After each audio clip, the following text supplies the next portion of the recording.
Maybe she has a vaccine. Maybe she has a cure. Maybe I can stop working in a quarantine tent that's lined with claymores and C4. You're a humanitarian, and I'm not sure you can afford to be. You have a better option on the table? Because we're barely containing this. And I hope you have a solution that doesn't involve a nuclear response. I heard the talk. Okay. Let's try it your way. Let's extract Dr. McIntosh and pray to God she's got answers we can use. Merci.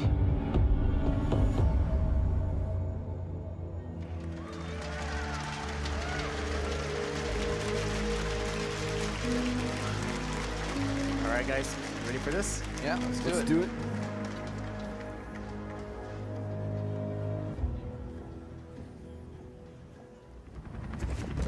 Dr. McIntosh is holed up in the serology lab, but external comms just went dark. Reach your location ASAP. $20 says this exfil is a bust. With a good doctor's resume, is anything to go by. All right, boys, lights off. Let's take our time. Got a breacher, yeah, behind the car. Let's try to go silently. Anybody got a line of sight? Oh, he's coming, watch out. Line him up. Okay, looks like they might have heard that. Let's go inside.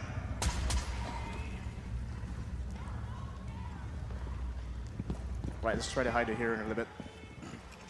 Barricade it? Yeah, got it.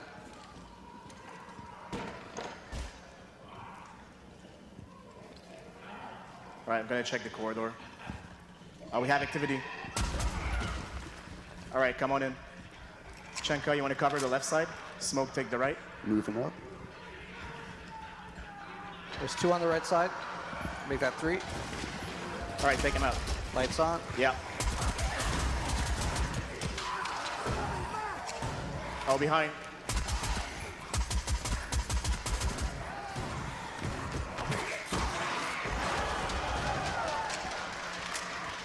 Right. Watch out, through the wall. Came right behind you. Let's go in the media room. Behind. All right, let's go. Watch out behind those walls. For no reason! Yeah, there's one back there.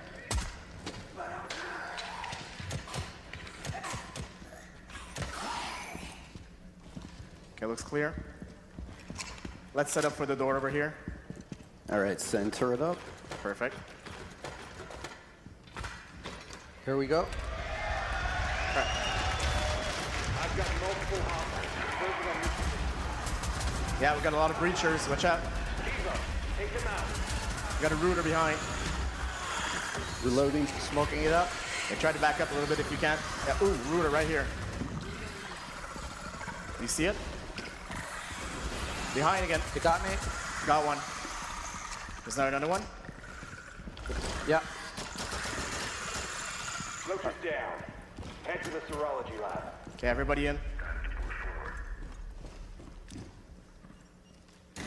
Oh, just lucky, or do they know where we're headed? We continue with the mission. It's all we can do. We kill over here. Okay, lights off. Take your time. We have a grunt over here. Gotta line him up. Watch out on the left side. Yeah, critter right here. You probably heard that. Watch out. Let's take the right side. Yeah, right behind you.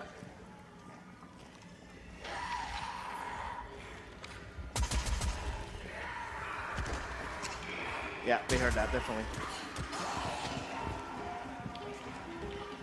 Watch out behind you, Chanka. In front of us. Yep. Take him down.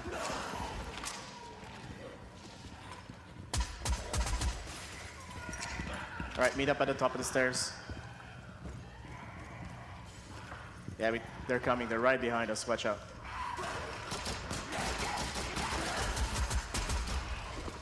Try to wait it out a little bit. Okay, looks clear. Let's try to cross the courtyard without getting too much attention. Got breachers.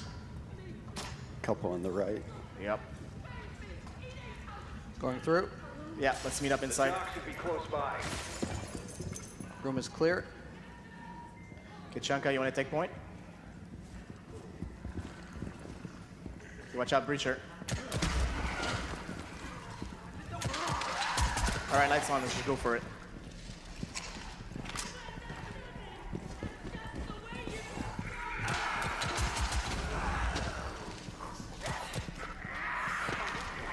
Under, below.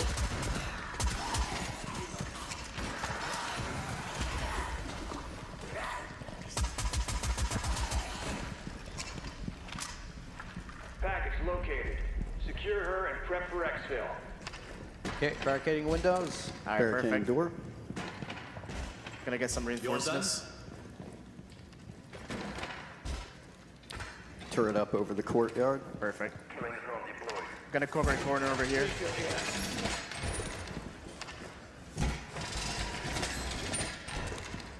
Okay, I'm gonna secure the doctor. Refill Perfect. You made it. Good. Now help me recover my research so we can get the hell out of here.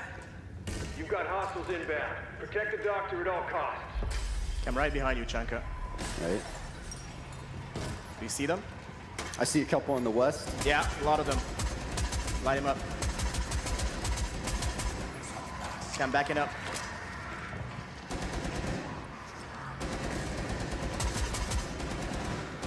Okay, north To side. the right side. There's more. Are they coming through the Moving wall? my turret.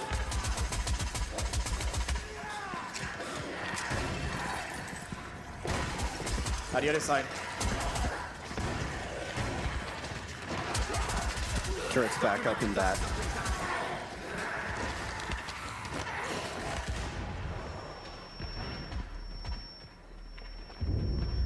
Okay, watch out. Fortifying. Yeah, perfect. Watch out, there's more behind that wall. They're gonna breach it.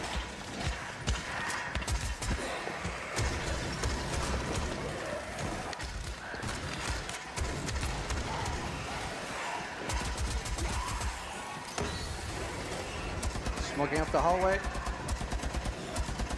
Yeah, I see a lot of them over here. Oh, they breach the right side. They're coming from the ceiling.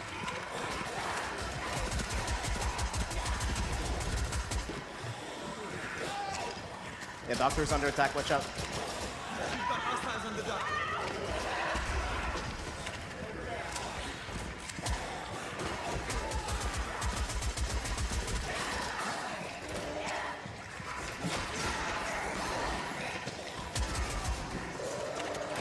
Drag out.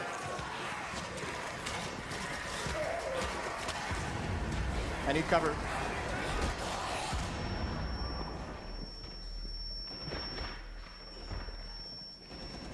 Get the doctor pathology and grab that research.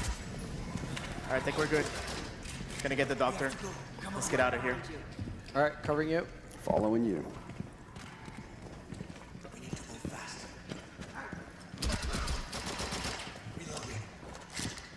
All right, but that's all the time we have for the live demo today. I hope you enjoyed it. And off to Justin for the expert panel.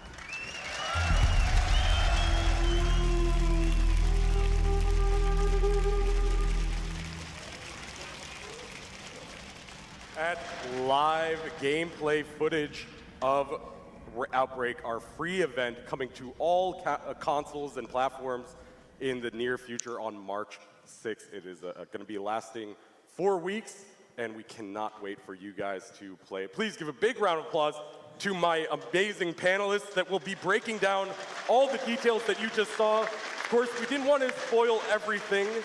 Mac, you are just coming off the demo. Thank you back for joining us. But please give a big round of applause for my 3 amazing guests. Lucian Solban, lead writer on Outbreak. How's it going, Lucian? It's going really well. How are you doing? I'm doing great, man. How's it going? It's so great to be here on the big stage, showcasing Outbreak for the first time. Seriously, this is like living the dream. Yeah, what's it like for you as the lead writer to see it out there for the first time?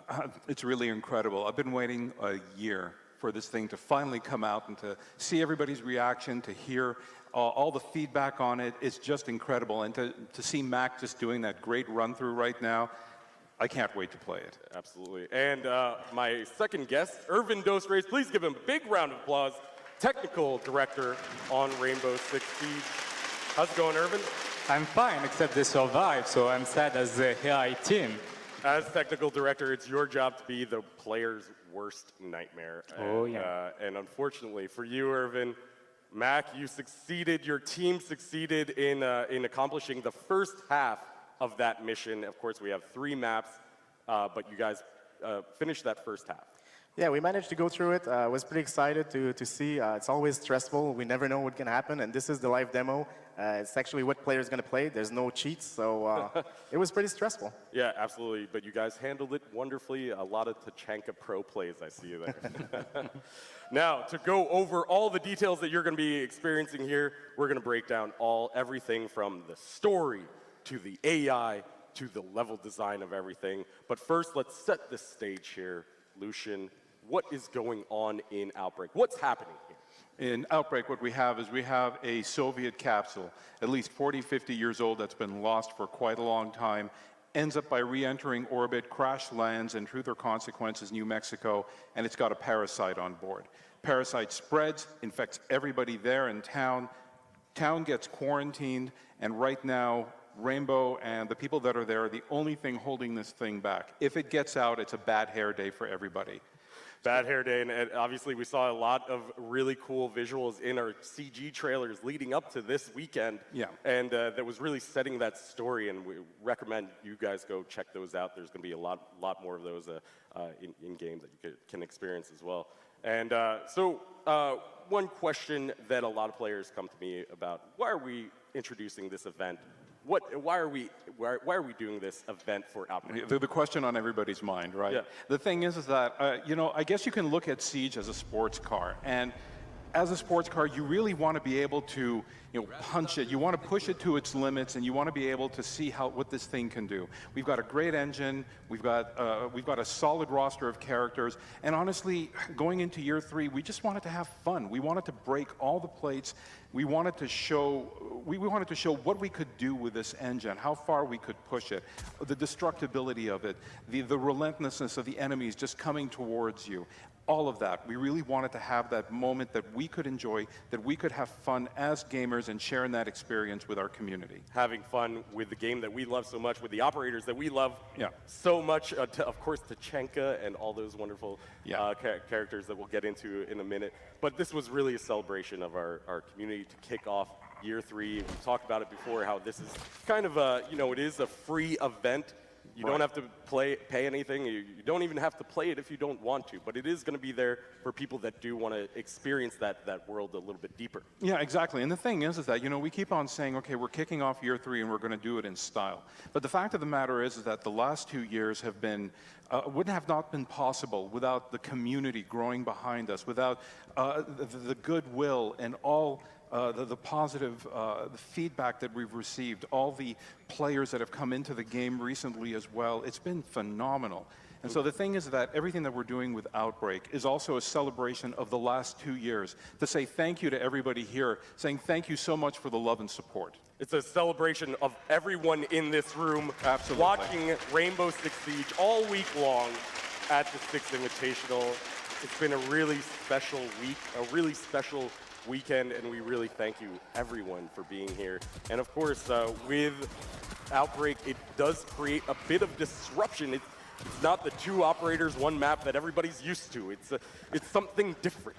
I like how you say a bit of a disruption, because it's not a bit. The thing is that what we wanted to do is, you take a look at the operators and stuff, and we know players have been wanting to play Tachenka and play him to his strengths and just have him stand there, depressing the trigger on his LMG and just raking down enemies. We've known players wanted to play Glass and have long sight lines and take down enemies. And we know that there's been hostages out there that have been fearing for their lives whenever Fuse is on the map. So we wanted to provide all of that and keep Fuse a little bit away from it. Absolutely, but introducing the same characters that we love, the same mechanisms and features of Siege that we love, but putting it in a new environment. Right? Yeah, absolutely. And the thing is that I think it comes down to this. It's all about respecting who the operators are. We're changing the circumstances around them for this one-shot event. We're doing that so that we can celebrate who the characters are themselves, play the characters that the community knows and loves, but everything else about it is just stuff that we wanted to throw out there. Stuff that you wanted to throw out there, that you wanted to have fun with. The game designers had a lot of fun with this, creating this, and turning to one of our game designers, Irvin Dos Reyes, the technical director. Irvin, as a designer of OUTBREAK, as a designer of these AI creatures, these monsters, what does the Parasite allow us to do as a design team? And the Parasite is the key to freedom in terms of design. Instead of thinking about gadgets which have to sound realistic in the Clancy lore, you think about monster abilities. You just try to have fun. You just focus on how often they are into your gameplay, and that's all. And in terms of readability, you're creating monsters. The silhouette can be easily readable. You can imagine states very obvious for the player to guess, okay, oh, they're doing that. You can much more focus about the gameplay rather than trying to sound real for fans. And really focusing on trying to survive, which Mac did so well. And really, I mean, it's really you against the AI, you against this system. And let's take a closer look at those AI monsters. We have 5 archetypes, of course. We only saw 3, but Mac went against the Grunt, the Breacher, and the Rooter, but we also have the Apex and the Smasher. And they're classified into 2 different groups, the Grunt and Breacher and sort of the Critters. So Mac was facing all of these different, Grunts and Breachers in the beginning, the first 10 minutes, and then all of a sudden a Rooter came out, but in that situation it could have been an Apex or a Smasher. So let's break down each of these different archetypes. Bouncing back on having fun designing something, you have all those silhouettes very much different from a human one. Right. except for the grunt, which is the weaker archetype of enemy you will encounter. And it started this way. We wanted, okay, let's take out the gun. Let's see what's happening. And you have those swarm of enemy closing the distance with you, totally disrupting your usual tactics in Siege, plus your 3 players only to take care of that. So it was real interesting to the point, to the visual identity, where we've done a prototype like by basically, okay, let's see if that works. We push the behavior of our infected to a white mask, the whole Terrorant white mask. And we pushed the animation with that. And man, it was insane. The fantasy was there. It was working. You were having those creatures breaching the walls with their bare hand and closing to your position. And it actually worked. It actually performed well, and it was fun to play. And here we were taking a look at the grunt, the sort of basic monster that you're going to be interacting with a lot, right? Yeah, Grunt and Breacher, you will encounter them a lot in your level. And the Grunt is that kind of human silhouette wandering in the levels. He basically don't care about you at the beginning when he's unaware of your presence. So he's kind of weak. You can take him down, you can put a bullet through his head. He will fall down easily until you point that flashlight of yours in their face. And as soon as they listen to you, as soon as they know you're there, oh, everything changed. It's not one grunt, it's a swarm of grunts. Swarm of grunts running at you. And they do have that sort of two-state awareness, unaware, not paying attention to you. But if you do start making noise, like Mac was when he was firing his weapon or had the flashlights on, you heard him cue, all right, flashlights on, flashlights off, to make sure they have that sort of element of surprise against these grunts. But once they become aware, everybody starts rushing at you, and it's chaotic, and it's crazy, and it's madness. It's parasite time. It's parasite time. And of course, we also have our breachers. Break us down who the breachers are. Yeah, we read a lot of complaints on Reddit, like, where's Termite? Why can I play Termite? Yes, you will encounter plenty of Termite. They're very mobile, very agile, and except that they explode in your face, mostly. And it's a very mobile explosive unit. They will try to open way for their allies to your position, and they will disrupt your group. You will force to avoid being too close from each other. But on top of that, you can use them as a bomb in the midst of your enemies to try to split them or kill them. So a little bit of strategy there, and as we saw in the demo, the breacher was bursting through reinforced walls, making those openings for the grunts to rush in and attack Tachenka on the turret or even Buck on the turret when you were playing. Now, Mac, we have 3 other classifications of our monsters. We have the Rooter, which you faced in the demo, the Smasher, and the Apex, these Evo characters that come in at certain points of the map called events. Explain events to us. Well, the thing is that at first we started playing with the first 2 archetypes, and we realized, okay, those are great to fill up the maps. And then when we started to have the Evos, basically we realized, okay, so these guys are a lot harder to deal with than the first 2. And so we have to dedicate moments, so we call them events, where we're going to face off against those. So you created these little moments where you'd face off against a Rooter or one of these Smashers or one of these Apex creatures. So, Irvin, run us through some of these different creatures, starting with the Rooter that we did see in the demo. Yeah, this is my favorite little nightmare. She's a very fast and agile support unit.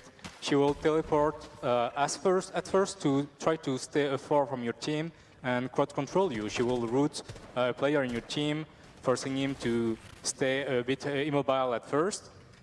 And then, if you damage her enough, if you annoy the lady enough, she will teleport to your position into a bloodless state to finish the job. So she has quite a few things going on here. A crowd control area effect that can stop all players in their tracks. And then she can also teleport, and then also has a bloodless mode. So she's definitely a monster that you need to take out quick, and Mac's team did take out quick work of that Rooter when she came around. Yeah, she don't like Chenka. You don't move. That's a problem. Yeah, exactly. And she has synergies with other monsters where if you are rooted, then a breacher can run up and explode in your face. Yeah. Exactly. Yeah. So let's move on to the Smasher. One of my favorite monsters, to be honest. Yeah, there's a little baby between Mountain and Sledge. He has the armor of Mountain. That means you can shoot as much as you want in his front armor. It will just get him angry. And then You think you're safe behind your wall, and no, you don't. It will breach through to take you down. It's a very beast-like, arcade-like creature. It has that feeling like the whole game. You read this button kind of easily. It's very strong, but has a weak point, and you have to find it and find a strategy around it to take him down. So he does have a weak point. We're not going to spoil that for everyone. You're going to have to find out when what that weak point is when you play either on the test servers starting on February 20th or on March 6th. But he does have a weak point. You can take him down, but he is kind of this sledge with a Montaigne shield running at you who can burst through walls and not knock you back, as we saw in that trailer. Knock you through windows. Knock you through windows. And worst case scenario, we have done very nice game over cinematic, guys. So if you do die, we didn't see it. Mac prevented the game over cinematic, but if you do die, it does look pretty cool while you're doing it. All right, so that is a look at 4. We have one more, the Apex. Explain to us who the Apex. Well, as the name says, it's the top of the food chain. It's a leader, and as every good leader, he will try to stay as far as possible from the action. He will try to get as far from you as possible and shoot you that kind of eco beam. If you get in him, you get disrupt, you will lose your scope view, etc., etc. But if it wasn't enough, he will try to spawn a buffer of basic enemy between you and him. And those enemies are not the normal one. They're not weak. They will close their way through you faster, and they will be more resistant to your bullets. So not only is the Apex going to be shooting echo drone-like concussion bolts at your face, but he's spawning harder to defeat enemies and just rushing at you over and over again. That's a crazy design, and I'm kind of disappointed we didn't see it in the demo, but the players, I'm really excited to see how they're going to tackle the Apex. Now, Mac, we did see the Rooter spawn up in a few of these, and these Evos will, as you were mentioning before, they spawn during the events. Why, explain to us a little bit more about why we have these events, what allows us to drive the story and drive the spawning of these bigger monsters with events. Well, the thing about the events is, well, first we have two kinds of events. We have the predetermined ones and presets, so that you're going to make sure that every time you're going to go there, you're going to have a smasher on fire charging at you, so that's going to be pretty scary. But we also have the systemic events. The idea behind the systemic events is that we wanted to make sure that the players don't know what's going to be happening. So sometimes you're going to go and it's going to be a smasher, sometimes it's going to be an Apex, and when you're going to crank up the difficulty, it actually might be 2 of them at the same time. So 2 smashers or 2 rooters at the same time on harder difficulties. Actually, and 4 routers. 4 rooters. Yeah. That's 4 rooters. That would be insane to see. Yeah. Because you had difficulty taking down just 1, and imagine if you have 4 of those guys running at you. It's absolute chaos. Yeah. Now, obviously, with all these monsters that you're going to be facing, we're going to have bigger maps and have different maps. Talk to us a little bit about the challenges behind the level design that you faced when creating these 3 maps. Well, the thing is that at first, one of the first things we realized is that, okay, so we have these new enemies that are very interesting to play with. We need a context. So we started by putting them in the house just to see what had happened. And we saw basically in a very beautiful setup in the house, everything was getting destroyed. It was awesome to see, but it lasted about 2 to 3 minutes. So I was like, okay, so that's great, but we need to have dedicated location to those enemies. So that's how we came up with maps that are much bigger than what we have today. So the first map... So let's talk about exactly how big those maps are. Because you mentioned house. You mentioned house. Yes. That is sort of our standard map. How big are the maps in Outbreak compared to house? Well, if you compare on the house, you see it on the left side. The house is maybe 33 by 31 meter.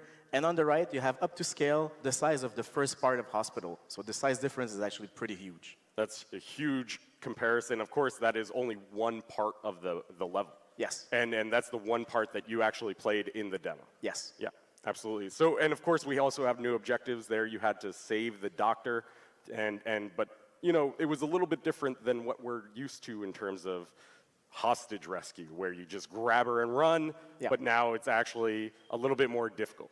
Yeah, we had to expand on the the objective system. So before, like you said, we had you go in, you grab the hostage, you get out. That's it. You have victory.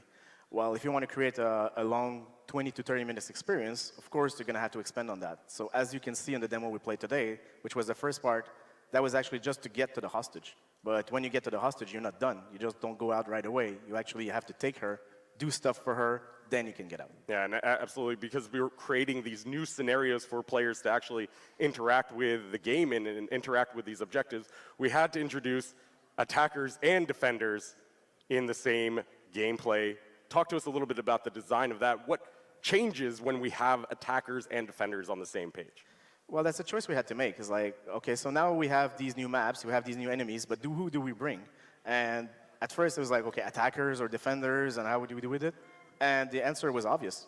Well, for the first time, let's bring both of them together and give them an opportunity to play Tachanka and Ash at the same time. Tachanka and Ash, or Tachanka and Buck, as you were playing. Exactly. And we're going to be breaking down exactly a little bit more about the technical reasons behind that as well with Irvin. But this Parasite really provides us a little bit more freedom of design as we're approaching Rainbow Six Siege characters and gameplay and destructibility, right?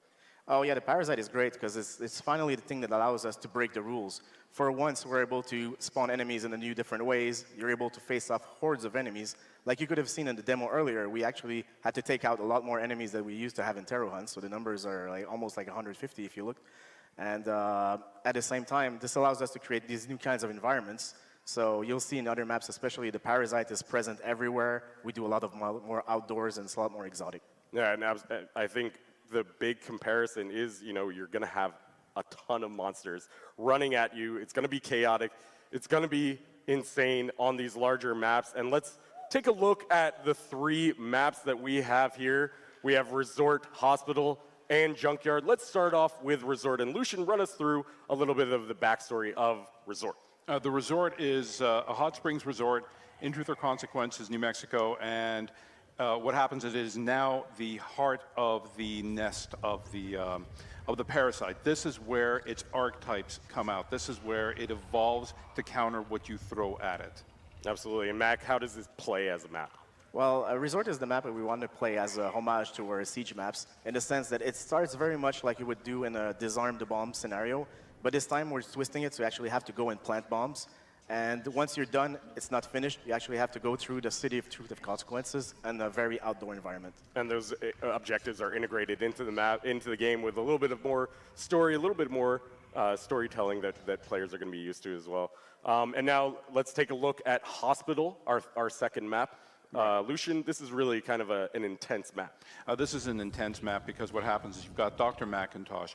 She was there when the outbreak first started happening. She worked with the CDC teams. She's managed to remain uninfected. And if there's anybody that has any information, it's her, but she's trapped in the hospital. Obviously, we saw a lot of this doctor in some of the teaser assets that were released leading up to Outbreak. Mac, how does that map play? Well, as you saw in the demo, this is the map where we took the CQB to the next level. It's very close quarter. You have to go through those corridors, very difficult. And also, it's where we expanded on the concept of hostage rescue, and we took it to the next level where it takes time to get to the hostage, and once you got her, it's not done. You actually have to do stuff before you're able to exfiltrate on the rooftop. And finally, we have Junkyard, which is really kind of the start of it all, right? Lucian? Start and end of it all. The junkyard, the nest, is essentially where the capsule is located, and that is what you're going to be going after.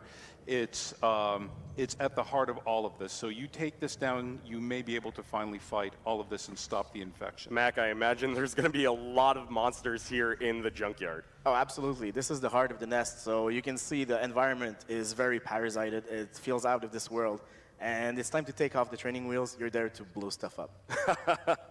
Blow stuff up in Junkyard, maybe plant that Tachanka turret and just unleash hell. Absolutely. I'm just trying to figure out when were the training wheels on? Yeah, that's a good question. Now, Irvin, you're going to be playing on these larger maps with more monsters, more difficult monsters. But not only that, you're going to be only playing with 3 players.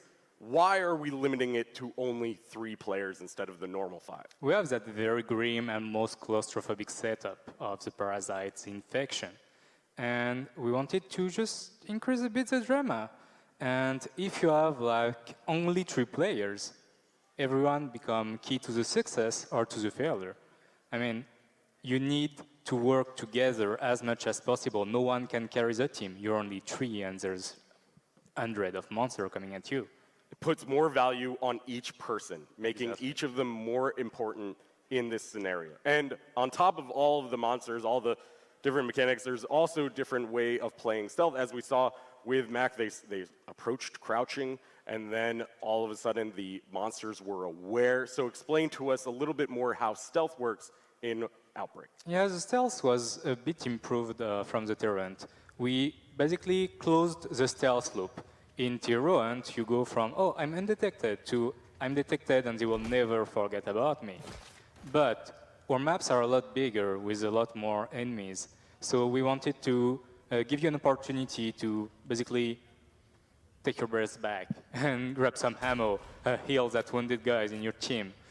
So we have that mechanic, like you can come back to an hiding place and try back your advance in a more stealth way if you want. As we discussed earlier, there is that unaware and aware state, and you can go back and forth in between them in Outbreak. This sort of stealth loop that you're talking about allows the players to be a little bit more creative with their strategy. And on top of this, the gadgets that players are normally used to, like flashbangs and smoke, interact with enemies in a little bit of a different manner. Briefly explain how those change. Yeah, we just wanted to keep the core mechanics from Siege. You don't learn to play your operator differently. You use them with the same gadget the same way. But the effect may differ and make you able to use those new stealth dynamic and those new takedown mechanics you have seen during the demo. Of course, the same tools that you're used to, you're not going to be learning a whole new game how to play Siege again. It's still the same Siege, but just a few little wrinkles that you're going to be able to experience once you get your hands on Outbreak. And experiment. And experiment. And of course, we've been talking about these two different difficulty levels. Explain to us what these difficulty levels are, regular and pandemic. Well, if you don't want to die in front of your streamers, those guys there, over there, you play normal. If you want to enjoy the real experience of OUTBREAK, of course you play in Pandemic. You will be able to not only enjoy sometimes a mix between various special archetypes, like for example, two router assisting the smatcher into smatching you. You will see that the enemy are a lot more resistant, but the top archetype, you will discover a new one just for Pandemic. Your teammates. It's the best one as doing a net shot because the friendly fire will be enabled. Right, for the first time actually in normal mode in Outbreak, there won't be friendly fire enabled. But in Pandemic, friendly fire is enabled, so if you're tossing a grenade, shooting ash, breaching, charred, it's going to create even more chaos than a breacher running at you, for example. And of course, with the Pandemic mode, there are going to be exclusive Ubisoft Club Challenge rewards. And we're going to take a quick look at some of these rewards. They are so cool looking in-game. They're going to be used in both PvP and PvE, of course. And they're kind of glowing, and there's going to be one per week, actually. And there is even going to be one leading up to the launch of Outbreak. So these are going to be exclusive for beating Pandemic mode in the game, which is really going to be kind of a cool reward once you receive those. All right, so talking about the operators, going back to the operators, we have a select limited amount of operators. Why are we only limiting it to a certain amount? There's two factors. First, the fan service and the fact that Vitaly is very big as a man and I'm small. So of course there's Chenka in the game. But also, instead of just the fan service, we have to find the right operator to have a synergy inside the Outbreak operation. And for example, Twitch with her drone zapping grunts would have been funny to see, but a bit useless. And then, as I said, the three operators are key to the drama. Each one is a key player, so they need to really separate their role. And you need someone to maintain the team alive, like Doc or the new operator Finca, which excel at that. You need, with that swarm of enemy coming at you, some good crowd control operator, like Ying, for example, or the new Lion operator to help you manage the amount of enemy coming. And of course, you need the damage dealer. And for that, we bring the Russians, of course.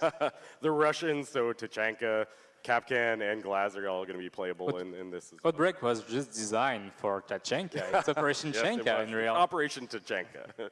Yeah, no, I think we're going to see a lot of different gameplay, and not changing the way that operators are played. It's one of the reasons why Thermite is not actually playable, but he is going to be in there, as Lucian's going to be sort of talking about, but he is going to be in there. But talk a little bit about why we didn't want Thermite playable in Outbreak. Yeah. Your enemies are not barricaded.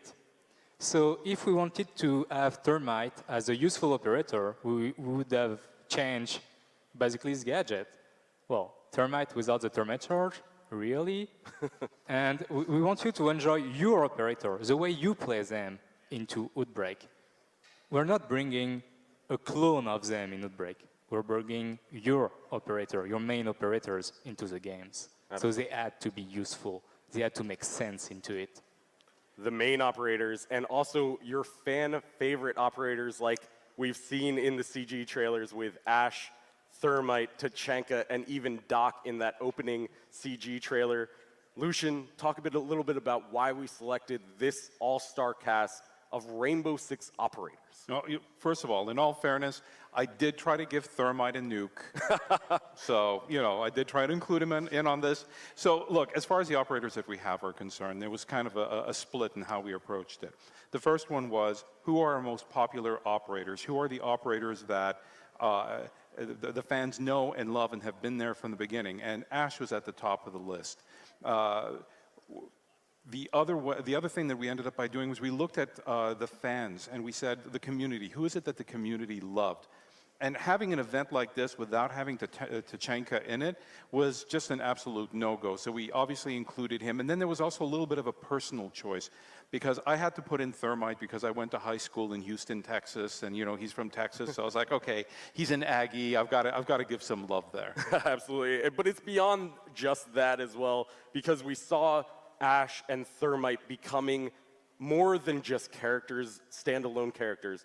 Their relationships are building in these CG trailers as they're talking, as Thermite wants to just nuke the town of Truth or Consequences, and Ash is like, oh, hold up a second, you know, we can think about this, but let's back off from that option. Right, and the thing is that also, the other thing is that we wanted to see operators that we never had a chance to see visually before. So Thermite, Doc, you know, we finally take the helmet off, we take off the welder's goggles, and we have our characters there. We actually got to play with them and have them on screen and sort of pay off a lot of the community love for those personalities. Now the thing is that when we had them on set, especially with, let's say, Patricia, who's playing Ash, and with Thermite, who's played by Carlo, there was a really good dynamic that we had on set there.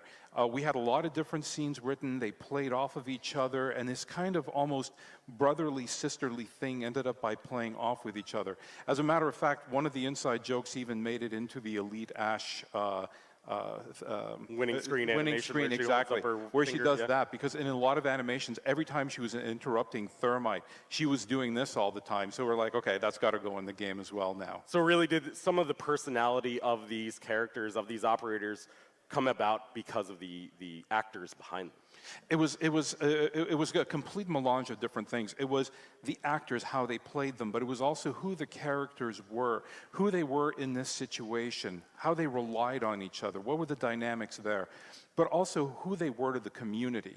You know, the community with the artwork and the cosplay and everything has really informed a lot of who these characters are, especially since these characters kind of almost existed in a small bit of a vacuum when they were first created, in terms of they never really interacted with each other. There was some crossover, but it was mostly CTU related. And then suddenly we had the ability to do CGIs with them and mix and match them within CGI. So we got to see who they were together, and that was the most important part. That was the most important part of putting these guys together, as we mentioned on the Universe panel. Relationships are going to be so important moving forward as the community has embraced creating relationships around these characters. We wanted to expand on that and really create something a little bit more official, create these CG trailers that bring out the life of our characters so much. Well, the thing is that you mentioned moving forward, and that's a really crucial point. Because moving forward, we now have a universe team in place. Farah, who you've interviewed earlier, she is a part of the universe team, along with myself, along with 2 other writers. We have artists, we have scripters. We are exploring all the different ways that we can now start exploring these characters. And the important thing, like I mentioned before, is our characters existed alone, and we now want them to exist together, to see who they are. Because the important thing for us is that they may agree, they may disagree, there may be some friction between them.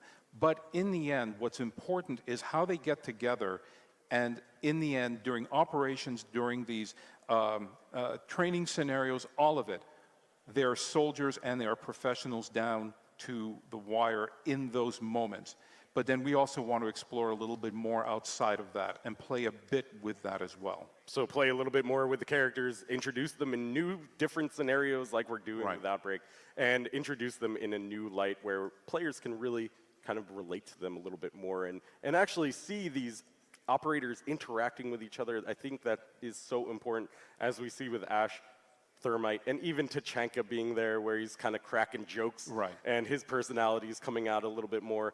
And then we even see Doc in there being more one of those more humanitarians. Right, and that's the important thing, is that with Doc, he actually really provided a really awesome counterpoint. Because you have Thermite saying, why don't we just nuke them? And now you have Doc who's contending that and demanding more out of Ash. And Ash, as sort of first boots on the ground for 6, is becoming more and more important to Rainbow Six and to the other operators as well. So we really want to be able to showcase those operators, and now the question is, and that's the question that the Universe team is exploring, how do we do that? How do we evolve those characters for the future, moving beyond OUTBREAK, moving into year 3, and building those connections, building those storylines that the players have been really embracing, and really, I mean, this is all about the community, all about providing the community with entertainment value for our operators, and really creating this world. Yeah, the thing is that the community is the one that's been doing the heavy lifting. I mean, if you think about it, the initial bios that came out were about maybe a paragraph to 2 paragraphs long. The ones that have really informed who the characterizations are have come from the community. The who interacts with whom is, I probably just screwed that one up, but who interacts with who has actually been a major thing that the community has helped bring up and build. And we want to play off of that, and we want the community to be involved. We are listening, we are watching, we are learning. Some of the steps that we take may go off in a direction that they don't appreciate, and we may realize, oh, maybe we didn't mean to go there, or maybe we shouldn't have gone there. And in other points, we're going in directions, and the community has reacted really positively. And I love that dynamic. I love that relationship. The live team gives you this instant level of feedback and a much closer interaction with the community out there, and it's just a fantastic experience. It's amazing, an amazing community. Rainbow Six Siege's community is one of the most amazing that I've worked with, and OUTBREAK is here for you guys. This is why we're doing it. And so that is a look at OUTBREAK, coming to you on March 6th for 4 weeks, and live on the test servers on February 20th. Of course, there are just a few other things that are going to be live on March 6th. We have the Ash Elite skin that will be arriving in the OUTBREAK packs. We have this OUTBREAK collection that we are launching with 50 packs available, and the Ash Elite skin will be available in that. So on top of the free one that you're going to be able to get from playing the game, for playing one game before March 6th, you're also going to be able to get an Ash Elite skin that has a different variation. You're also going to be able to get everything from weapon charms to weapon skins to full BDU body dress units with headgear and charms, all within the OUTBREAK packs. And of course, if you play OUTBREAK when it's live, you will get 4 free OUTBREAK packs, and they will be available in-game for our 6 credits. And this is something that we're going to be tying in. There's obviously a little bit of storyline here that ties in the operators to the OUTBREAK packs. Right, and that's what you're going to be seeing more of, is we're going to use every opportunity and every little thing that we can in order to tie in whatever we release into the lore, into the operators. We want there to be a closer connection between all of the stuff that you see, that you pick up. We want it to resonate with you, so that if a player puts on something, they understand where it fits in that character lore or why it's important or how they manage to participate in an event. Yeah, absolutely. So, with that said, that is Outbreak, coming to you once again on March 6th for 4 weeks and on the test servers starting February 20th. Thank you so much to my amazing guests. Please give them a big round of applause.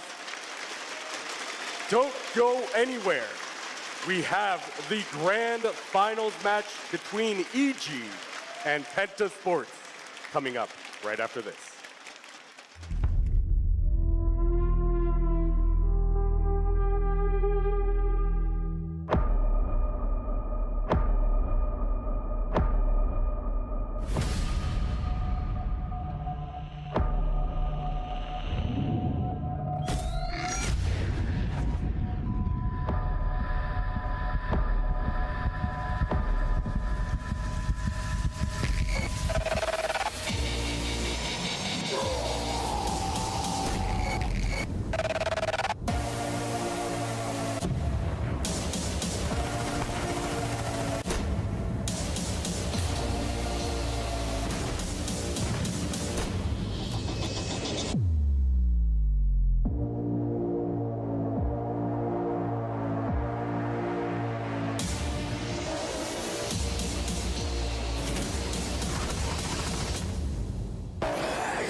Welcome to Truth or Consequences, New Mexico. This sleepy desert town is ground zero for Outbreak, a special Rainbow Six Siege co-op event that pits your team of up to 3 intrepid operators against hordes of, well, these guys. These mutated abominations will do everything in their power to stop you from accomplishing your objectives as you follow the story of Team Rainbow's efforts to quell the carnage and uncover the truth. So you'll need to adapt your tactics if you want to survive. Because the infected are coming for you. Sure, they might look like they're just standing around having a bad time, but if you can't take them out before they spot you, you're gonna have a bad time. Equipping a suppressor can help you sneak through certain areas without causing a fuss, but sooner or later, some grunt is gonna pop off and text all their grunt buddies to come swarm you. But other enemies won't be so direct. Bubble-backed breachers love to leap around, looking to explode themselves next to you or destroy your reinforcements. Keep an eye out for the telltale bubbles on the wall, and make them respect your personal space with a quick melee hit if they get too close. You'll also have to contend with rooters, who zip around evasively and hassle you with spikes conjured from below, which hold you in place until you or a teammate can shoot the offending rooter. Then there's the Apex. They just kind of hang back, making you weaker and making every enemy stronger, and occasionally splashing you in the face with uncanny smoke that would make smoke jealous. And the Smasher? Well, it's right there in the name. It can't see you, but it sure can hit you or run you right over. Try luring it into ramming itself into a wall so you can more easily shoot or stab it right in the weak spot. If you and your teammates manage to complete Outbreak on normal difficulty, take a whack at Pandemic, where friendly fire and more numerous enemies make things extra tough. No matter which difficulty level you take on, you'll be choosing your operators from a carefully curated group with the gadgets and weaponry to give you an edge in the crisis. Choose Doc for his super clutch stim pistol. Take Smoke and his beauties to hold the hordes at bay, and then bring Finka to juice you up so you can gun them down. Finka is one of the new Operation Chimera operators, and Lion is the other. His drone can scan the area and show you where the nearest threats are, but remember, you've only got 3 slots on the team. You can run it with less than 3, but it gets much, much harder. Unless you happen to be some sort of siege deity with godlike powers of destruction. LMG, mounted and loaded! Outbreak will be available for a limited time only, 4 weeks from March 6th to April 3rd on all platforms. And while it may seem strange at first to fire so many bullets so frequently in Rainbow Six Siege, you'll soon have a new appreciation for LMGs. and shotguns, and basically anything that shoots bullets at these horrible abominations. For more on Rainbow Six Siege, subscribe to our YouTube channel and visit us at news.ubisoft.com. Behind these doors, players at the Six Invitational have been getting the chance to play Outbreak early. Some of them multiple times because they just keep getting in line over and over and over again. Let's hear what they thought. So tell me which operator you ran when you played Outbreak. I played Lion. Well, I went Smoke. He's my favorite operator. I picked Ash. I was playing Doc. The new Russian one, Finka. How was your Outbreak experience? Outbreak was really fun. It's very difficult when you're first going in. There's a lot of different mobs and zombies that you kind of have to... It's unexpected. Definitely the Rooter is the challenge you need to watch out for. They teleport everywhere and you have no clue where they're going. We got pretty lucky that they let us do Pandemic. So it's the hardest difficulty, basically realistic of Terrorist Hunt. And that makes 2 rooters, so it's pretty difficult. What did you think of the maps roaming around those big open spaces? So it was a nice change, and I enjoyed it. The maps didn't feel too open, they didn't feel too cluttered or anything. It was a nice balance, you know, multiple objects, cover where I could hide and everything. I enjoyed it, yeah. In Outbreak, there's a lot of new enemies coming at you that you don't normally see in Siege. How did they go? It was weird at first. I was like, what is that? It's so weird. It's like an ugly big beast with something in the back. You have to make sure you shoot in the back. But other than that, it was really weird. I'm like, oh, this is cool. But yeah, I loved it, yeah. Did you find that team coordination was important? Very much so. If you were by yourself, and there was a few cases where we kind of separated, and then we were kind of doing our own thing. And as a result, we started to actually lose a certain area. So it was good that between Lion's ability and our ability to like work together, we were able to persevere. Are you looking forward to playing more Outbreak? Yeah, definitely. I'm so excited, yeah. Oh yeah, I cannot wait to get home and try this out some more. I'm very excited to play it. The Outbreak fight rages on here at the Six Invitational, but it's coming soon to you, March 6th on all platforms. You'll be able to check it out yourself.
There's nobody on site. Kamira pushes in. FK eliminates Raymond.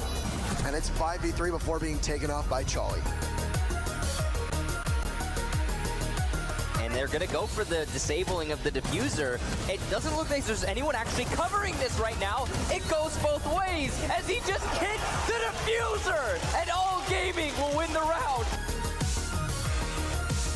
Please welcome Black Dragon Penta Board.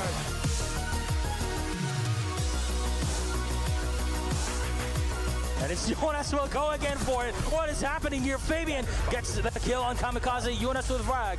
Gives them light upside. A quick rush from Pengu. Gets one. Double kill for Pengu. I don't believe they have any flashes to play with anymore, and he rotates around. Fabian might just force the fight. There's no angle. Well, Jonas takes down one. Fabian gets the kill on one. Ladies and gentlemen, Penta Sports, the two-time and technically even three, they'll make it to the grand final. Welcome, Rogue! Evil Geniuses!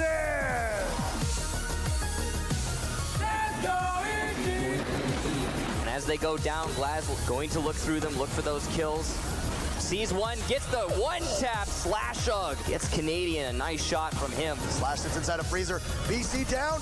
Young is the last one left. He gets Slash, but three more. Eclipse finishes it off. Rogue takes map number one. He has 30 seconds to stop them from successfully getting a defuse off, but in the midst of it is Canadian. They'll hold long angles as easily gets eliminated from Young. Evil Geniuses will go to your grand final.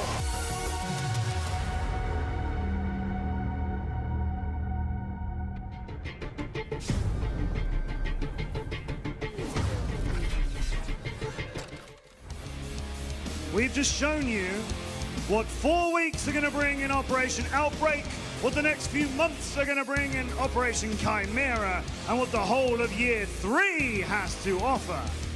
But let's not forget that 2 years of this amazing game has brought us to this stage, live here in Montreal, and it is time for the World Championships of Rainbow Six Siege. Welcome to the final of the Six Invitational!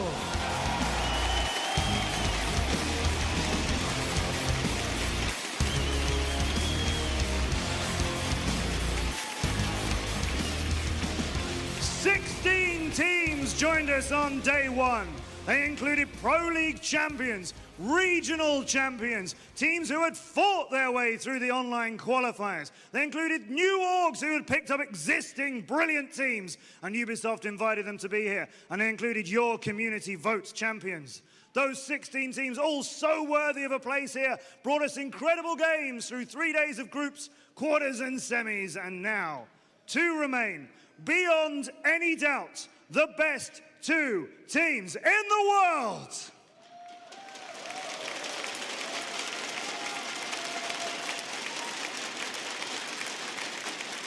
One of them is the reigning world champion from a year ago, again here in Montreal, when we crowned them the first ever World Championships of Siege. The other one, a team with more wins in the Pro League than any other. Will it be our reigning world champions who lift the Sledge Trophy again, or will the challengers take it from them? It is time to find out. Please welcome the challengers, champions of so many Pro Leagues, here proudly representing across Europe, Penta Sports!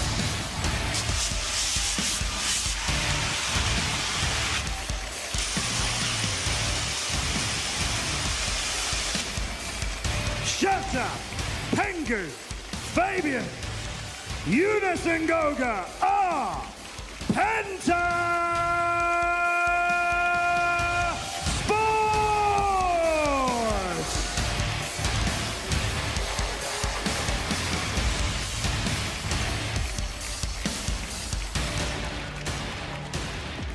Their opponents in the World Championship of Rainbow Six Siege. A team with huge support, a team who've been with us for so long, previously known as Continuum, still currently known as the reigning world champions, and here today to defend that title as Evil Geniuses!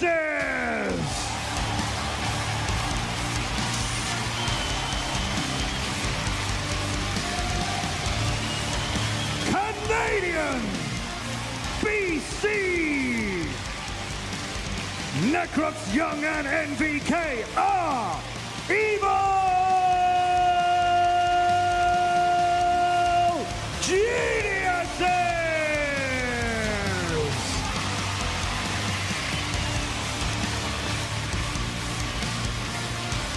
For the World Championship in Rainbow Six Siege, Evil Geniuses against Pentasports, the match we all wanted to see. Good luck to both teams. NA against EU to be the best in the world.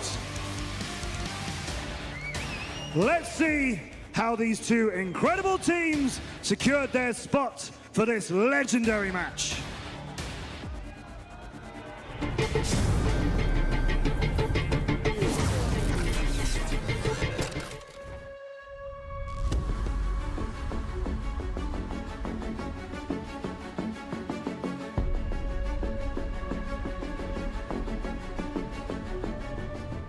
The most important part, I think, isn't about being the best individual player. I would say it's more important that you stick together with your friends that you play with, because in the end, you have to play with friends. Even if it's professional esport or it's a job, you need to be friends, you need to take calm, and you need to have fun. The most important thing for being a pro player is dedication and work ethic. I always try to be putting forth the most effort, because if I'm working harder than you, then I'm doing the best I can. Can the Echo get there in time? He hears him. Can he peek him? BC with the clutch! We formed a team a really long time ago. We've stuck together with these 4 same people and then adding on Shuttle later. So it's just been playing, and doing the best we can. Gives them light upside, a quick rush from Pengu, gets one, double kill for Pengu, but BZD will refrag. Pengu remaneuver, steps up in server room, a very difficult position to shut down. We wanted to improve our roster because we felt it could be improved, and I still agree with that. We're a little frustrated because we went from being world champions to not even qualifying for the playoffs. We kind of just made an irrational decision and dropped Young and Slash to pick up BC and Jarvis, mostly because we really wanted BC. I've always wanted BC on our team. I've said that our current lineup has always been my dream lineup.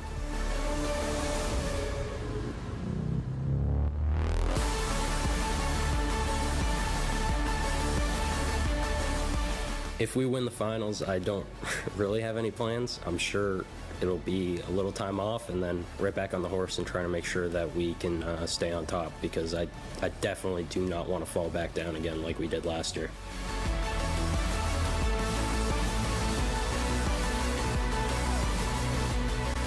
If we win the final for the Rainbow Six Invitationals, I'm just going to prepare myself for the next one and win that one too.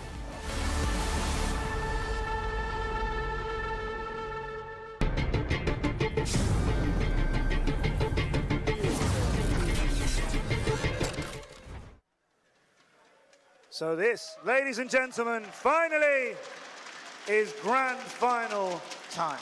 World Championship time and the end of the Six Invitational for 2018. What better match could we bring you here than Pentasports against Evil Geniuses? A team in Penta who we know are just so good, always consistent, can always turn up and do it, and have, out of 6 pro leagues, 3 championship titles to their name. Their opposition, the one who beat them to the big one, the one who owns that big one, that sledge on our stage, Evil Geniuses. I'm joined on my analyst desk here with Foxay, Zoronic, and Wilkie has come back to join us again. Thank you so much, gentlemen.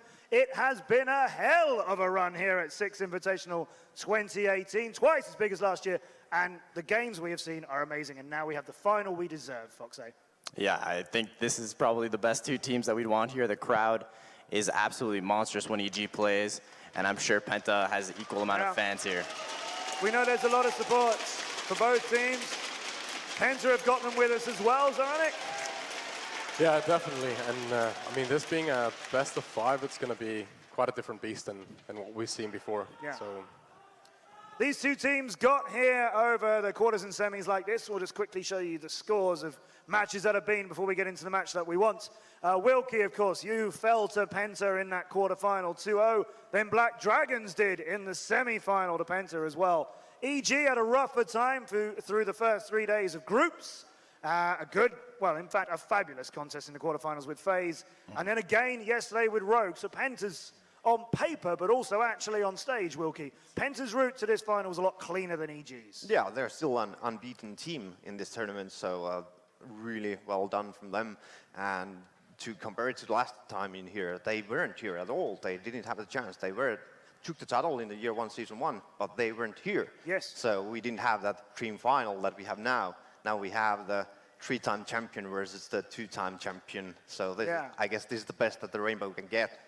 So Penta Sports, yeah, back in the day, history fans, year 1, season 1, back in Cologne when we had our PC final.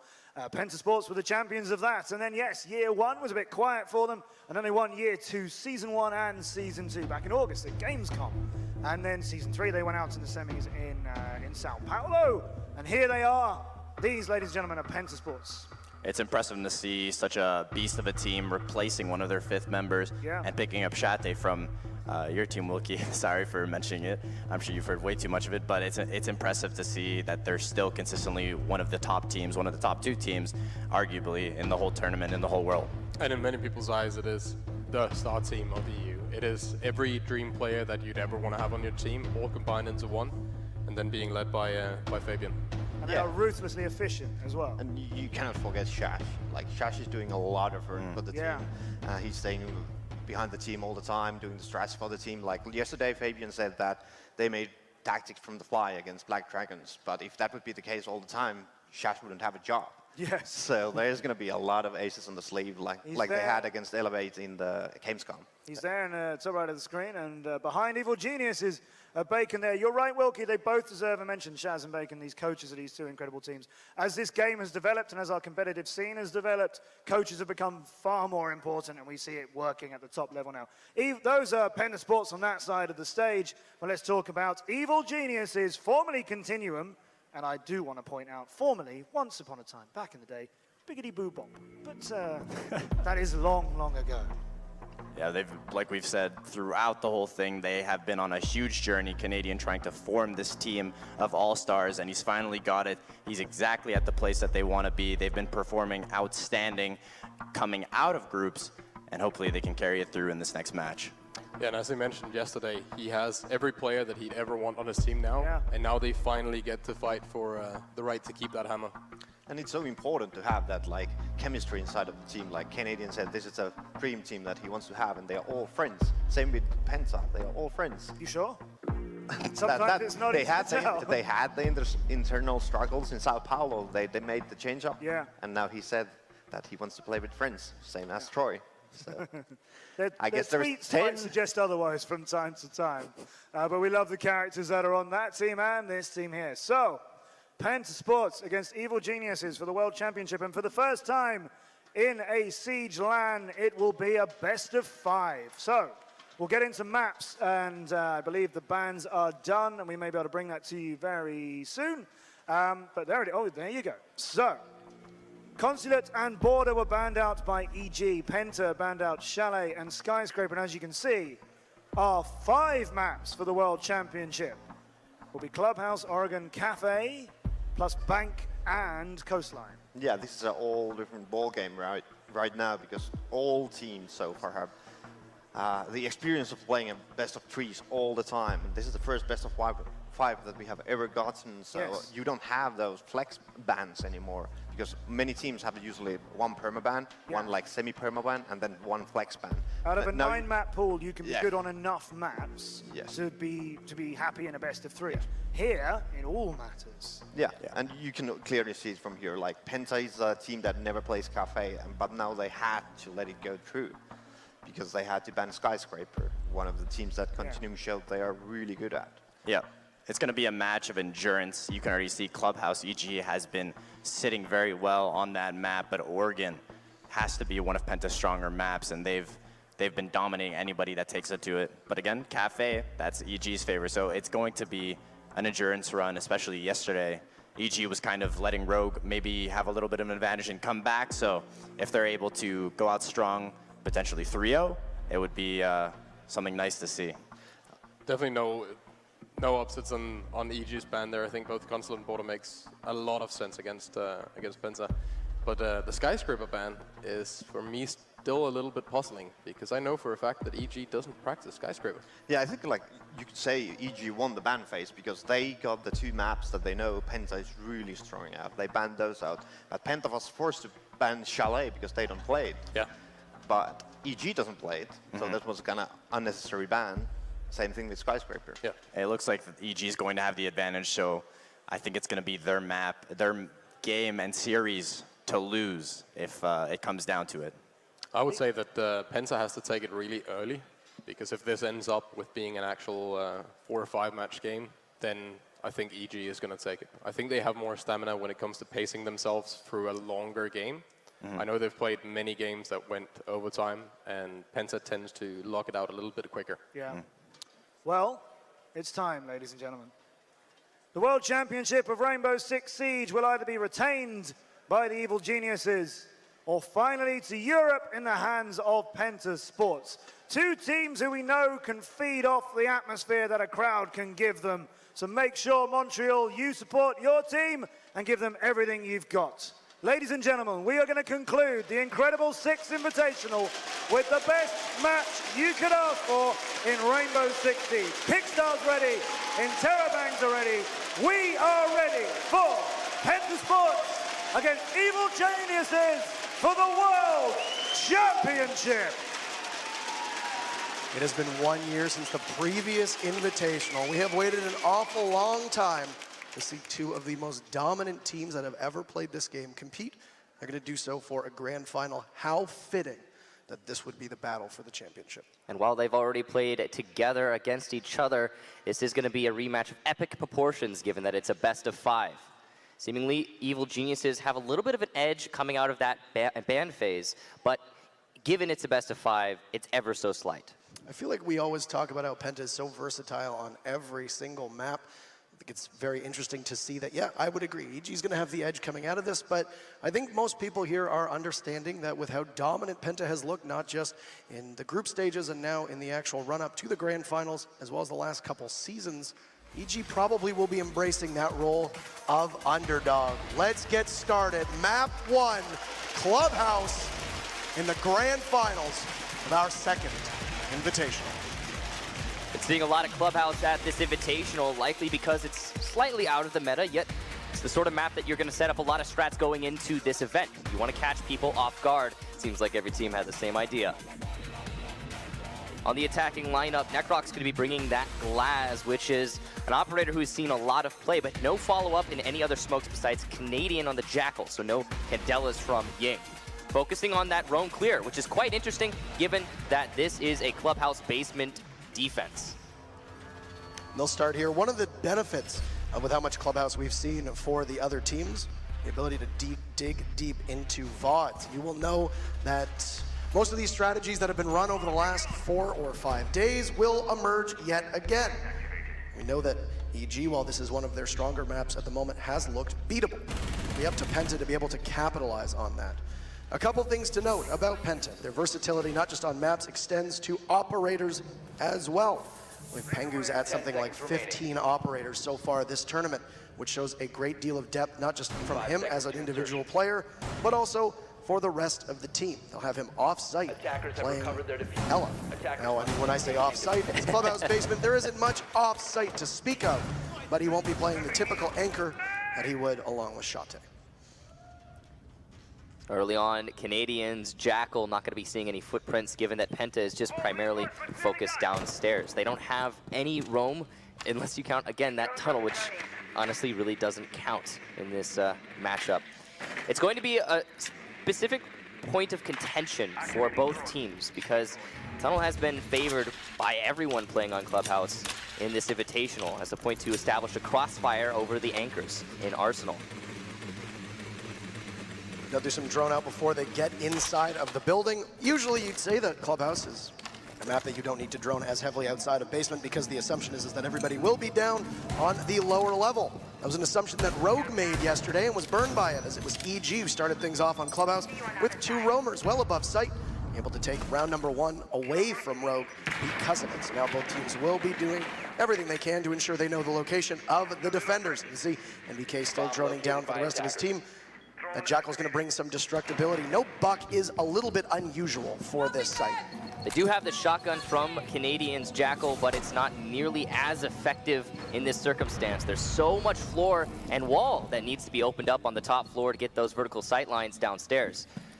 BC just going to be looking for all the potential electronics that the defense has set up to stall the attack and calling it out for his team. Canadian swiftly towards the church wall, which is a very powerful position if the attack can open up. A church hold usually involves a thermite, not on the board at the moment. You'll bring that Hibana to be able to take care of all of those hatches. Canadian, though, will go to a drone a little bit unwisely on a wall that is set with a bandit shockwire. Takes some damage. He manages to spy the Jaeger of Goga, sitting just by the bar. Necrox inside a tunnel, sees the Legion, misses it. Fabian gets the first kill. Necrox just some poor aim, unable to take out the Legion who pushed up aggressively on blue. I wouldn't be too surprised to see Penta start going for the frags, and they will. Shate eliminates Young. Now Penta holds an advantage of 2. Smoke goes out onto the doorway, just inside of Moto. An angle being held right now as NBK being outdueled. That's a similar angle that we saw from Canadian that is now being used against them. Another smoke will go down. They will not be able to push through that main doorway. Shate a second kill, this time onto Canadian, and the push completely fallen out at this point. They have very little control, and BC still above, dropping down. We'll try to take out Fabian, still inside of blue. He's entrenched at the moment, sees his head. Would be a bad start to get flawless against them. Goga takes out BC, and flawless it will be. Penta already a strong start on defense. EG gets nothing. Round number 1. Of course, with a basement clubhouse defense, you'd expect such a result from a team like Penta, likely to be reflected shortly by Evil Geniuses.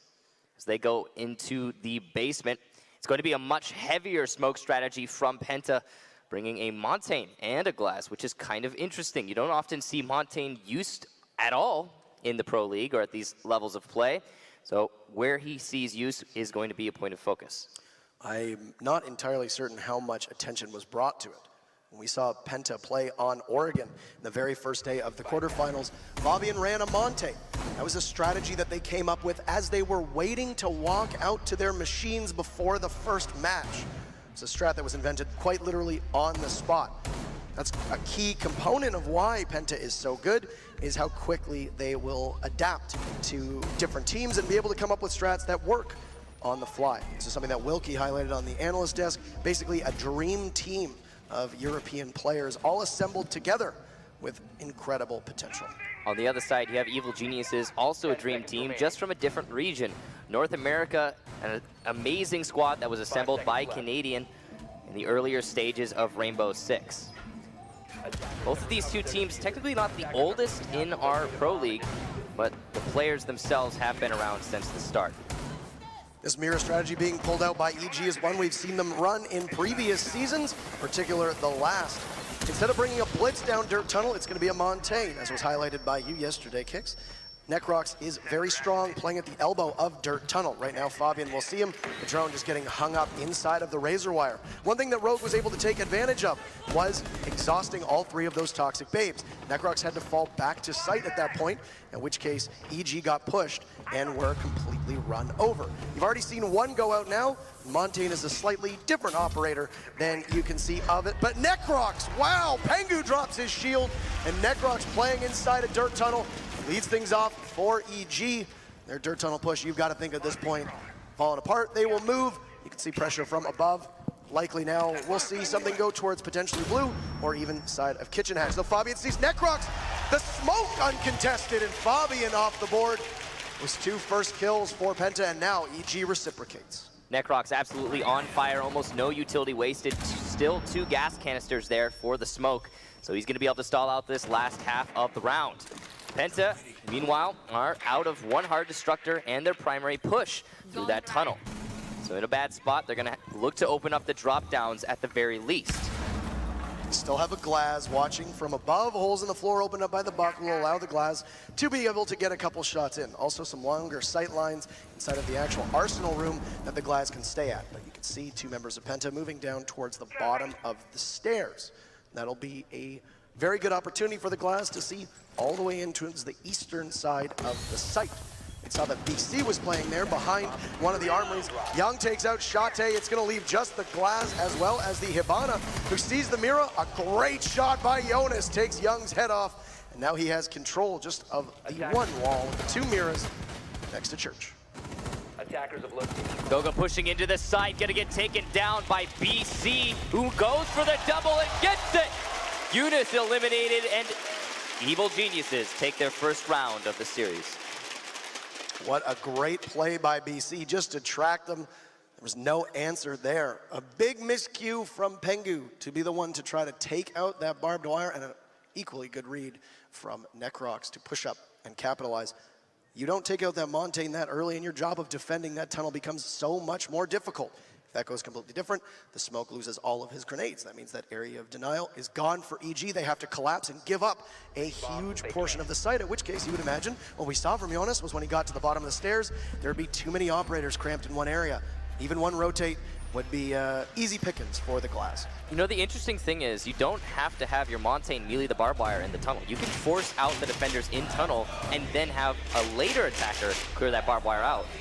And if that had happened, Necrox wouldn't have been able to secure that double kill, and I think by extension, the round. Now bar defense here from Penta. Now this is the bomb site you don't expect to win on the hold, but Penta going to be going for it, obviously, nonetheless. Reinforcement, interestingly, going down in the stock drop down. That means Pengu is not going to be able to rotate out of the B bomb site. Possibly Penta expecting Evil Geniuses to anticipate that drop, possibly putting an attacker downstairs to catch them. Most of what we've seen from EG attacking this site has been situate your Glaz and your Capitao right at that doorway. Can't really get a lot of value out of those fire arrows as well as those smoke arrows from Capitao if there's a deployable shield in the way. As you mentioned yesterday, they are direct impact. So you can shoot them at walls, you can shoot them at the ceiling. That differs from typical and traditional smoke grenades. NVK, what a shot! Jonas off the board! The Bandit tries to peek, and it only takes one as now BC goes on to Goga, and in 40 seconds, Penta already down by 2. They'll take control of Strip, and you can see a push from the main door means that the rest of Penta will have to consolidate. EG going for a strip take this time. So the traditional stock push that we've seen of them, not right now what they are favoring. That's a good change, and that'll catch teams off guard, as it seems to have already. It's really just choose whichever you're more comfortable with. NVK gets a second. Shate eliminated now, and Penta not looking very strong on this far hold. Pengu going to be throwing out the gas canisters towards pool table, pushing aggressively, trying to even things out. Not going to get BC. It will in fact be the other way around, and now Fabian, the last defender, has to deal with an attacker coming from above. Here's the drop from the Buck. Cannot hit the shot. The shotgun from Canadian. Doesn't even need to use the rifle. Evil Geniuses win their second round in a row. And a flawless round 2. Was it me, or did it seem like there was a bit of nerves on Penta there? There were two very easy situations that they completely misread. Not entirely certain what their thought process was. They'll pull back a Montaigne. Now, when we were in Year 2, Season 3, LAN Finals in Sao Paulo, it was this exact site and this exact map that ENCE, who would later go on to win that seasonal championship, managed to successfully execute a Montaigne push onto stock, which is not something that we see all that often at this time. It could be something that we could have Penta now trying to execute against them if they think they're still weak on dealing with that. It's a very old strategy, Montaigne execution on the stock. It's been there since the very beginning of Siege. Even before he had the side flaps, people were trying to execute that exact strategy. Even before smokes were as efficient and big as they are now, people have been trying to go for the Montaigne plant inside of B. So it's to no surprise that ENCE would go for that and manage to successfully pull it off. But it's a huge risk, and I'm not sure that it's going to work for Penta Sports, as the Montaigne that we saw last time from them didn't work at all. BC has been almost exclusively running Echo on this site every single time. That would work very well against Monte. Of course, one blast from Yokai drone, the Echo's drone will drop the shield of a fully extended Monte. Instead, BC is going to go with a Valkyrie, which suggests to me that there's going to be a lot of heavy rotations and not so much of a static defense that we've seen from Evil Geniuses before. Eunice going to be opening up that front door using his glass, going for the similar angle as what we saw from NVK last round. You see Disruption moving itself up over by Stock. They have managed to all completely close in on it. You hear the Montaigne, the Twitch, the Zofia all aligned, and Goga not too far off just by Kitchen. So clearly a Montaigne push on to B. Buck just by construction doorway. Necrox is going to get aggressive on him, hit by the lifeline, will down Goga and secure the kill, only losing about a third of his HP. Still has 2 gas canisters. Necrox playing phenomenally so far in this match. Young, who was so hot in the quarterfinals, cooled off yesterday, but Jonas just by the main door, he'll behead BC. The Valkyrie down amidst the smoke, takes some damage, but Jonas gets away with just a tiny bit of health. Good mobility from him in order to get out in time. But behind the Montaigne, there is a plant going down. Necrox tries to come out, but a good read. Canadian and double will stop the plant in its tracks. Shate eliminating Necrox as he tried to push out, and your diffuser is once again down. But NVK looking the wrong way, not expecting Shate to be there. 2-2, Canadian takes out Shate. It's the glass of Jonas, who's only on 1 shot, goes prone. A 4K from Canadian.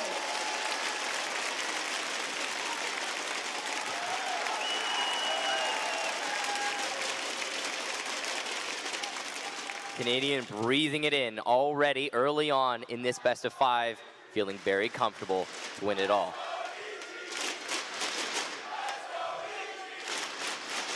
There is a belief at LAN events that the longer that the team known as CTM and now known as Evil Geniuses play, the better they get. They have looked so far like they are completely outfoxing Penta, a team that has only dropped 1 map so far from the group stages and quarterfinals onward. That was, of course, to EG, and it was done so on Bank.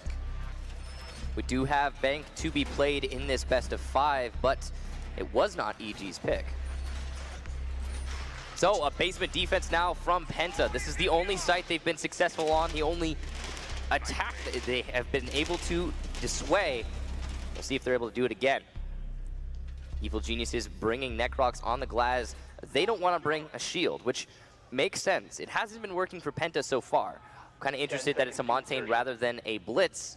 Either way, though, Penta's struggling with that strategy. 5 seconds remaining. Young opting for the Blackbeard. We'd seen him on Blitz a couple times yesterday. Not the most success out of that, so I think they'll try to go with the DMR, which seems to be at the moment one of the best weapons in the entire game. You have the Blackbeard situated inside a dirt tunnel. He can hold a long angle into blue and essentially cut off complete control of the back of Arsenal. It's a strong position to be in. Clearing out that ambient noise. Canadian moving into strip. He's going to go towards bar, and it's just going to be, you can see the drones right there on your screen. They're just trying to establish that there are no roamers from Penta Sports, and that's a good protocol to execute. There aren't any. Pengu is in construction tunnel, but hardly a roam. We also see Fabian trying to aggress on these main stairs. Very dangerous position to play, especially against Evil Geniuses, who will always open up the top of those main stairs, the floor there, to establish the sightline and deny that push from Fabian. You see Canadian flexing onto the Hibana. The Jackal wasn't all successful last time. So it was the round that Penta won. It was also flawless. They didn't lose a single soul on that team. Their push came together. You see Canadian just trying to open up sightlines, as previously stated, onto the bottom of these main lobby stairs, so they can execute properly. Fabian holding on to it, though. He wants that kill, just trying to disrupt the push as much as possible. EG has been pretty proficient in terms of time. There is a pre-placed C4 there in the main hallway, likely going to be able to detonate that, possibly get a kill. Construction tunnel has been opened up by EG, and Necrox obviously going to be the player to try and push that in, as that is kind of his hometown. With the lack of shotgun on attack as well. That was the one thing that the Jackal brought, was that secondary sidearm. It was going to be a bit limited in terms of what they can and can't accomplish inside of the kitchen. I wonder if that pressure will be a significant issue for them. Shate loses all but a tiny portion of his health. They had Young pushing inside of blue, as well as the Glaz inside a dirt tunnel. It does look like they'll reset Shate as well as Pengu, so that's 2 members of Penta who've been picked back up. I'll give them just a small advantage over where they were in terms of health that's left. NVK from this angle before got challenged, was unable to win his fight, but you can see that Penta is a bit more reserved. They're not going to peek those angles, because in order to expose themselves to NVK to get the kill onto him, they'll be showing to Young, the Blackbeard, who shoots. Jonas takes down Canadian. That is the Hibana. Now Pengu eliminating Necrox. A smart idea to reset him. BC down. Young gets the first kill for EG, but Penta right now in commanding position, as they'll need to get the Thermite back up. Neither member of Evil Genius in position to strike. BC finished off from below. The Blackbeard, no chance. Fabian eliminates him. NVK sees Fabian, lights him up, can't secure. They'll fight for the trade. They get it. And Penta holds on to win the round. Was 3 in a row for EG, but Penta able to answer back. And this site right now looking like their best option. A much more even contest than the round score actually will tell you between these two teams. That attack from EG was much closer than the previous one. You can see that Penta, they're going to have to reevaluate a couple of their strategies moving forward. Potential rook coming from Young. That's an operator you don't see very often on the Church Arsenal room defense.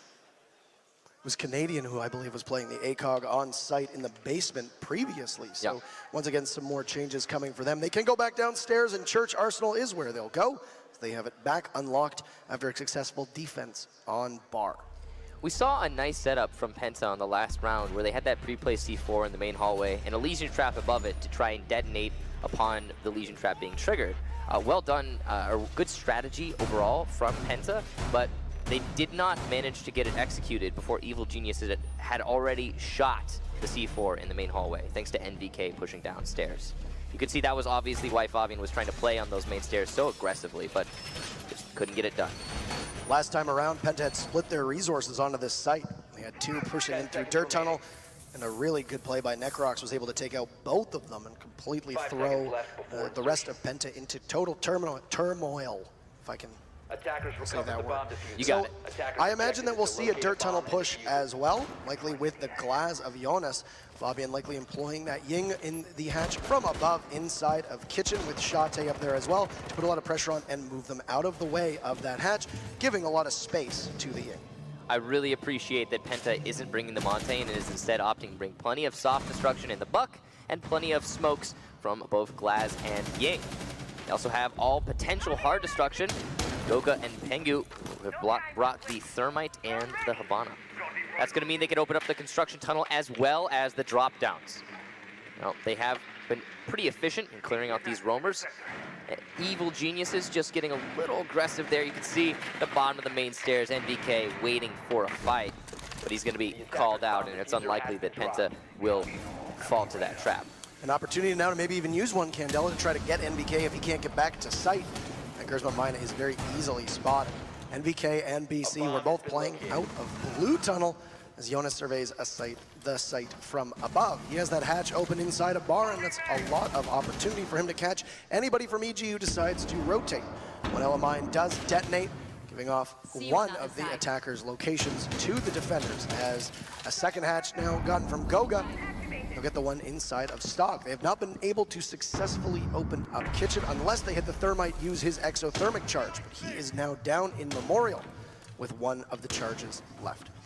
If he was able to see over that table, the legs would be spotted just inside of blue of BC, but no, Pengu's just gonna hang on and wait to see if somebody will peek him. Patience from the Thermite. See a little bit of a dance there between Canadian and Pengu. Neither wanting to give away their positions. Penta trying to use the angle over the wall to potentially get those Bandit as he attempts to trick. It's not happening though. Pengu spooked by the shotgun blast. Just gonna hold passively deep inside of Moto. Reevaluating, it seems that a different call has been made from Penta as they are no longer going to be pushing that church wall, which appeared to have been their primary objective early in this round. And they'll be stopped, even though they have that extra exothermic charge that Pengu wants to use. He's going to need to manually get control of Church itself before you can use it, because there's no way to get rid of those Bandit charges. They'll now instead use it from above and open up the hatch inside of Kitchen, and here come the smokes. Rather, a frag grenade gets tossed out from Buck. Now the smokes come down. And Young very smartly retreats inside of Dirt Tunnel. 2 Candelas go down, a third now as well. And a swift coordinated push. Necrox eliminates Fabian, but Shate refrags Canadian down. But the Ying completely eliminated. It's going to be a gunfight as Young takes out Pengu. The glass pushes in, but too close range. NVK, BC, EG a flurry. And they'll go to match point. Looking pretty bad for Penta right now, and that, ladies and gentlemen, is why you bring a Thatcher. The ability to get those bandit batteries and then open up the church wall as you clearly planned would have been oh so important. Do you see what Jaeger just did there? His unique ability is that he can take multiple enemies in one engagement with his magazine. He's able to take both of them down. Not quite Ella, but definitely close. And now Penta is going to be thrust onto a bar defense of all sites to try and deny map 1 going quickly in the favor of Evil Geniuses. This is looking very bad for Penta. This is a map that I know that they have maybe been practicing on EG. Like I said, there's lots of videos and strats on it. And amazingly, EG suffered more against 1UP than they did against Penta. A very similar composition from Penta will be what they hope to rest on. I liked what EG did last time. EG has typically been attacking the stock room, so Penta stacks up on stock. They have the smoke of Pengu playing inside there, sets down a deployable shield, and ADS fully expecting that to be the push. And with a Ying in a glass, or rather, sorry, a Capitao in a glass, that would be your assumption. It looks like Penta's going to do the same thing. This would be a perfect opportunity for EG to attack stock, imagining that Penta would put more resources now into strip, in case they thought it would be a second strip take. Necrox's drone is outside of the stock doorway, and you can see 3 attackers spawning at kennels, which means it's likely that EG is going to execute towards the B-bomb site. As the marks come out, that will actually prompt Penta to their strategy. So they will likely adjust in but a moment. We still have 2 Penta members in Strip Club.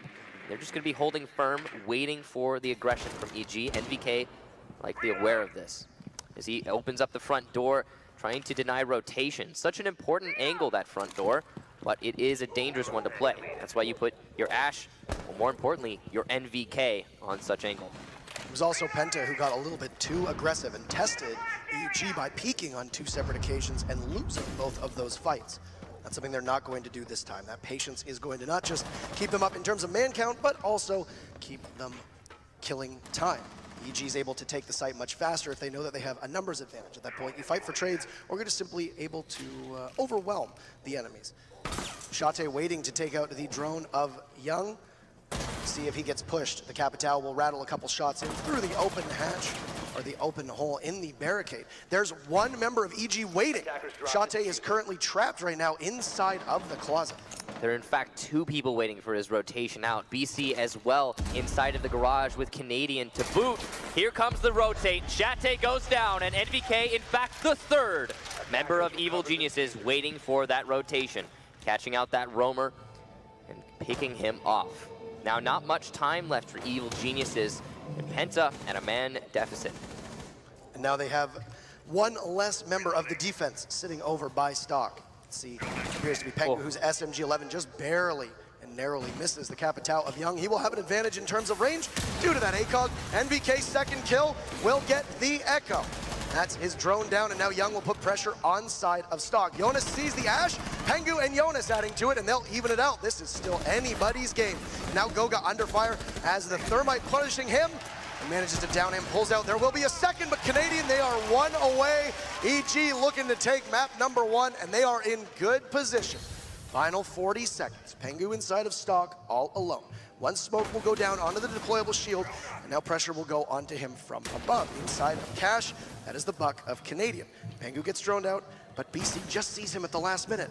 He'll go inside a bar and wait. He knows that there's 1 inside a garage. No heads-up play by Young as he looks in, looking the wrong way. Pengu able to get out of sight. It's always frightening when Pengu's left in a 1v3 because he can absolutely clutch around for his team, but not today.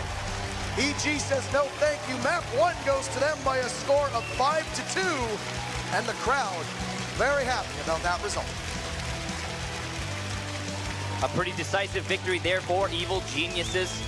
Almost a comeback there from Pengu, but the way that they played that last round was masterful. Just inching into the angles, not trying to engage full force, not rushing into the site unknowingly, barely taking enough ground to get those kills as Penta got way too aggressive. They looked, frankly, a little lost at times. The way that EG was able to push, they were not expecting it. Now, this could mean that simply their counter-stratting wasn't sufficient, or it could mean that we saw different pushes from EG. We know this.